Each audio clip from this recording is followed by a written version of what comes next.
Xerfi Global a récemment publié une étude sur le marché mondial des boissons non alcoolisées. La consommation mondiale de boissons non alcoolisées a augmenté de façon continue au cours des 6 dernières années, en volume comme en valeur.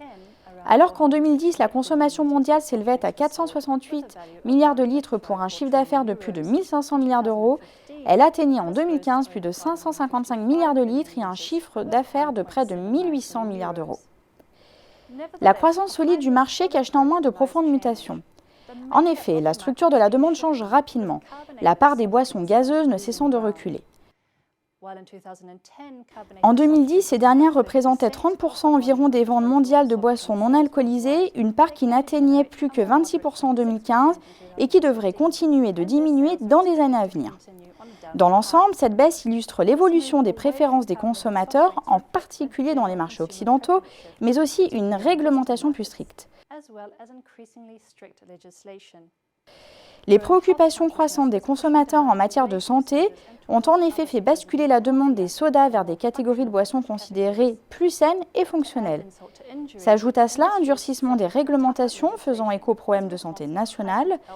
De nombreux pays ont ainsi entrepris de mieux encadrer les lieux de vente, les tailles des portions ou encore le marketing de boissons sucrées. Un nombre croissant d'entre eux s'apprête également à introduire ou renforcer diverses formes de taxation sur les sodas.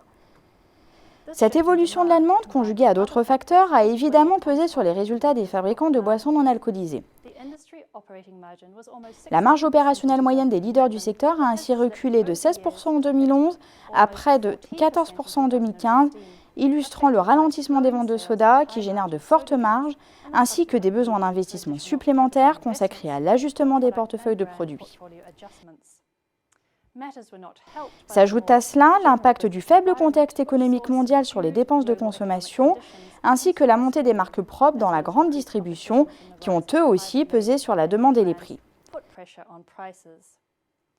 Enfin, leurs résultats ont été impactés négativement par une volatilité accrue des taux de change. Dans ce contexte, les fabricants de boissons non alcoolisées se sont efforcés à s'adapter le mieux possible aux nouvelles tendances de marché en suivant plusieurs stratégies. L'internationalisation tout d'abord, avec une attention particulière pour les marchés émergents malgré le ralentissement que ces derniers connaissent depuis quelque temps. Au cours de la prochaine décennie, la croissance de la demande dans les marchés émergents d'Asie, d'Amérique latine, du Moyen-Orient et d'Afrique devrait en effet systématiquement dépasser celle des pays industrialisés. Pour capter ces opportunités, les fabricants de boissons renforcent leur présence en rachetant des marques locales, en multipliant les partenariats et en investissant dans des sites de production et réseaux de distribution locaux ou régionaux. Le développement des gammes des produits ensuite, avec des ajustements reflétant l'évolution des préférences des consommateurs, y compris à travers l'adaptation des produits aux goûts locaux.